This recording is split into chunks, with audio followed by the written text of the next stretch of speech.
વડોદરા શહેરમાં સ્નેહ મિલનમાં કોંગ્રેસ પ્રમુખની બાદબાકી કરનાર ગુણવંત પરમાર 6 વર્ષ માટે સસ્પેન્ડ. વડોદરા શહેર કોંગ્રેસમાં અશિસ્તભર્યા વર્તનના કારણે કોંગ્રેસ કાર્યકર ગુણવંત પરમારને 6 વર્ષ માટે સસ્પેન્ડ કરવાનો નિર્ણય લીધો છે. ગુજરાત પ્રદેશ શિસ્ત સમિતિના બાલુ પટેલે પત્ર મારફતે સસ્પેન્ડ કરવાની જાહેરાત કરી હતી.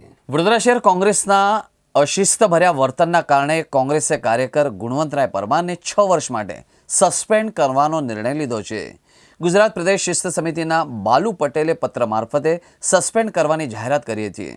બાલુ પટેલે વડોદરાના કાર્યકર ગુણવંતરાય પરમારને સંબોધીને શુક્રવારે પત્ર લખ્યો હતો, જેમાં અશિસ્તભર્યા વર્તનના કારણે 28મી નવેમ્બરે 5 દિવસમાં ખુલાસો કરવા નોટિસ ફટકારવામાં આવી હતી. જોકે નોટિસ આપ્યાના 5 દિવસમાં તેઓએ કોઈપણ પ્રકારનો ખુલાસો આપ્યો ન હતો, જેથી ગુજરાત પ્રદેશ કોંગ્રેસ પ્રમુખ શક્તિસિંહ ગોહિલની સૂચનાથી ગુણવંતરાય પરમારને 6 વર્ષ માટે સસ્પેન્ડ કરવાનો નિર્ણય લેવાયો હતો. અત્રે મહત્વનું છે કે શુક્રવારે સાંજે કોંગ્રેસના એક જૂથે સ્નેહ મિલન યોજ્યું હતું, જેમાં શહેર કોંગ્રેસ પ્રમુખ વિપક્ષના નેતા સહિત કાર્યકરોને આમંત્રણ ન આપતા ભારે ચર્ચાનો વિષય બન્યો હતો. જે પ્રકારે સમાચાર પત્રોના માધ્યમથી જાણવા મળ્યું કે ગુણવંતભાઈ પરમારને કંઈક સોશિયલ મીડિયાની પોસ્ટને વાયરલ કરવાના મુદ્દે પ્રદેશ સમિતિએ કંઈક ખુલાસો પૂછેલો અને એ ખુલાસો ન આપવાના કારણે એમને સસ્પેન્ડ કર્યા છે. અમારી પ્રદેશ સમિતિ સાથે વાતચીત થઈ છે. કોઈ સિનિયર આગેવાન સામે આ પગલું ભરવું પડ્યું હોય એ દુઃખદ બાબત છે.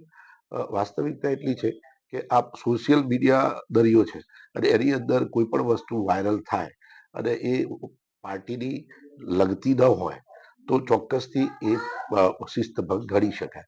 અને આ બાબતે ખુલાસો પૂછ્યો હશે અને ખુલાસો પૂછવામાં એમને સમય નહીં આપ્યો હોય, જેના કારણે આ પરિસ્થિતિનું નિર્માણ થયું છે.